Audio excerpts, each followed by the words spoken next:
बहुत समय पहले की बात है। एक छोटे से गांव में एक साधारण, ईमानदार और मेहनती आदमी रहता था। उसका नाम था चंपक। वह गांव के स्कूल में चौकीदार, चपरासी के रूप में काम करता था। पढ़ा लिखा तो नहीं था, लेकिन उसकी ईमानदारी और सादगी पूरे गांव में मशहूर थी। उसकी जिंदगी बहुत सीधी सादी थी। घर में उसकी पत्नी थी, जो बहुत संस्कारी और धैर्यवान स्त्री थी। शादी के कुछ साल बाद जब उनकी पहली संतान हुई, तो वो एक बेटी थी। उन्होंने उसका नाम रखा अंजू। पूरे गांव के लोग बच्चे को देखने आए, लेकिन कुछ ताने मारने वाले भी थे। उन्होंने कहा, अरे, पहले से ही इतना गरीब है, ऊपर से घर में बेटी पैदा हो गई। बेटियां तो पराया धन होती हैं। चंपक ने सबकी बातें शांति से सुनी, लेकिन कुछ नहीं कहा।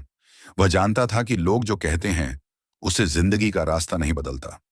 दिन बीतते गए, अंजू धीरे धीरे बड़ी होती गई। 3 साल बाद चंपक के घर दूसरी बेटी हुई। उसका नाम रखा गया पल्लवी। फिर से वही कहानी दोहराई गई। गांव वाले आए, बधाई देने की जगह ताने सुनाए, मगर चंपक ने एक बार भी शिकायत नहीं की। वह हमेशा कहता, बेटियां भगवान का आशीर्वाद होती हैं, जो इन्हें नहीं समझते वो खुद अभागे हैं। उसकी पत्नी भी अपने पति के विचारों से सहमत थी। दोनों मिलकर अपनी बेटियों को प्यार और संस्कारों से बड़ा करने लगे। कुछ सालों बाद तीसरी संतान हुई, फिर एक बेटी। अब चंपक के 3 बेटियां थीं, अंजू, पल्लवी और सबसे छोटी नेहा। गांव में फिर वही हंसी और ताने गूंज उठे, पर चंपक ने हर बार वही शांत मुस्कान के साथ सब कुछ सह लिया। उसकी जिंदगी अब भी उसी रफ्तार से चल रही थी। वह रोजाना सुबह जल्दी उठकर स्कूल जाता, वहां सफाई करता, बच्चों के लिए कुर्सियां लगाता, घंटी बजाता। सब काम बहुत ईमानदारी से करता था। स्कूल के अध्यापक भी उसकी मेहनत और शालीनता के कायल थे। सालों बाद उसकी मेहनत का असर दिखने लगा। स्कूल में उसकी तनख्वाह थोड़ी बढ़ गई। अब घर की हालत कुछ बेहतर हुई। उसकी तीनों बेटियां उसी स्कूल में पढ़ने लगीं, जहां चंपक काम करता था। स्कूल ने चंपक की ईमानदारी के सम्मान में उसकी बेटियों की फीस माफ कर दी। यह चंपक के लिए बहुत बड़ी बात थी। वह रोज अपने बच्चों को स्कूल जाते देख गर्व महसूस करता था। समय आगे बढ़ा। एक दिन चंपक के घर चौथी संतान हुई, और इस बार वह बेटा था। पूरे परिवार में खुशी की लहर दौड़ गई। बेटे का नाम रखा गया विराज। गांव वालों ने अब आकर खुशी जताई, जैसे उनकी सोच केवल बेटे पर ही निर्भर थी। मगर चंपक ने हमेशा की तरह सबको एक समान समझा। उसके लिए बेटियां और बेटा सब एक समान थे। लेकिन किस्मत के खेल निराले होते हैं। विराज बचपन से ही थोड़ा अलग था। देखने में तो सामान्य बच्चा था, पर उसका मानसिक विकास बहुत धीमा था। वह अपनी उम्र के दूसरे बच्चों की तरह बातें, खेल या सीख नहीं पाता था। डॉक्टरों ने कहा कि उसका दिमाग थोड़ा कमजोर है, उसे समय लगेगा। चंपक और उसकी पत्नी दुखी तो हुए, पर उन्होंने उसे कभी बोझ नहीं समझा। उन्होंने तय किया कि चाहे कुछ भी हो, वे अपने बेटे को हमेशा प्यार और सम्मान देंगे। विराज की उम्र बढ़ती गई, लेकिन उसका मानसिक स्तर लगभग बचपन जैसा ही रहा।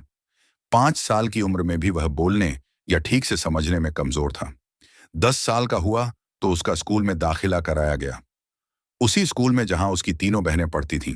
वहां भी स्कूल प्रशासन ने उसकी फीस माफ कर दी।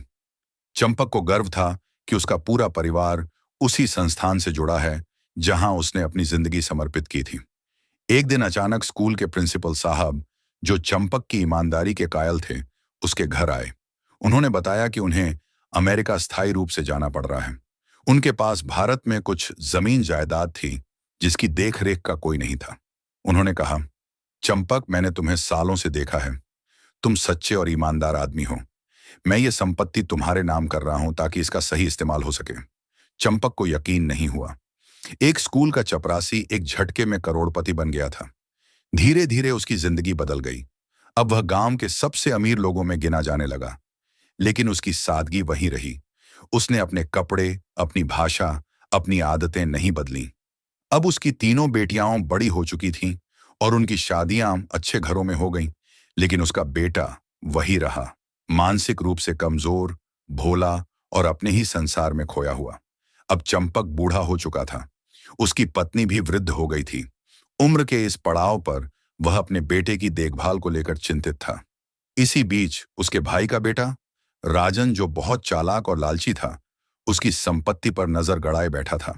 राजन जानता था कि चंपक का बेटा कमजोर दिमाग का है, इसलिए वह सोचता था कि एक दिन वह आसानी से सारी जमीन अपने नाम कर लेगा। समय बीतता गया। चंपक की पत्नी की तबीयत बिगड़ने लगी और कुछ ही महीनों में उसका निधन हो गया।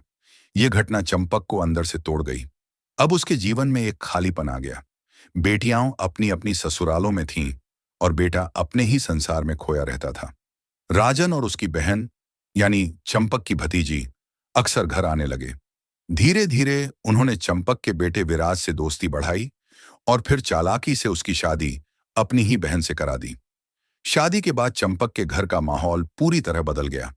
अब उसकी बहू और भतीजा दोनों मिलकर संपत्ति पर कब्जा करने की साजिशें रचने लगे। विराज तो कुछ समझ नहीं पाता था, इसलिए वे उसके नाम से कई दस्तावेजों पर हस्ताक्षर करवा लेते। लेकिन चंपक को धीरे धीरे सब समझ आने लगा। वह जान गया कि उसकी भतीजी और उसका भतीजा दोनों उसकी दौलत के पीछे हैं। एक दिन चंपक ने एक चाल चली। उसने अपनी बड़ी बेटी अंजू को बुलाया, जो बहुत समझदार थी। उसने अंजू को सब बताया। अंजू ने कहा, पिताजी, अब समय आ गया है कि आप उन्हें सबक सिखाएं। उन्होंने एक योजना बनाई। कुछ दिनों बाद पूरे गांव में खबर फैल गई कि चंपक का निधन हो गया है। घर में शोक का माहौल बनाया गया। बहू और भतीजा दोनों अंदर से बेहद खुश थे। उन्हें लगा अब सारी संपत्ति उनके हाथ में आने वाली है। अंतिम संस्कार की तैयारी होने लगी। चंपक का शरीर, जो कि असल में बेहोश जैसा बनाया गया था, श्मशान घाट ले जाया गया। वहां सब मौजूद थे, बहू, भतीजा और उसकी बेटी अंजू भी। जब चिता जलाने की तैयारी हो रही थी, तभी अचानक चंपक उठ बैठा। सबके चेहरे के रंग उड़ गए। लोग भागने लगे और माहौल पूरी तरह बदल गया। लेकिन कहानी यहीं खत्म नहीं हुई। असली मोड़ तो इसके बाद आया। दरअसल जब चंपक ने अपनी मौत का नाटक किया था, उसी दौरान उसकी बहू और भतीजे ने घर में चुपके से उसके अंगूठे के निशान लेकर प्रॉपर्टी के कागजात पर दस्तखत करवाने की कोशिश की थी। पर उन्हें पता नहीं था कि चंपक ने पहले से ही अपने घर में छिपा हुआ कैमरा लगा दिया था। अंजू ने वो रिकॉर्डिंग पुलिस को दी। दोनों, बहू और भतीजा, रंगे हाथ पकड़े गए। जब उन्हें गिरफ्तार किया गया तो वे हाथ जोड़कर रोने लगे, पर अब बहुत देर हो चुकी थी। चंपक की सच्चाई, उसकी सादगी और उसकी समझदारी ने फिर एक बार साबित कर दिया कि ईमानदारी का फल भले देर से मिले, पर मिलता जरूर है।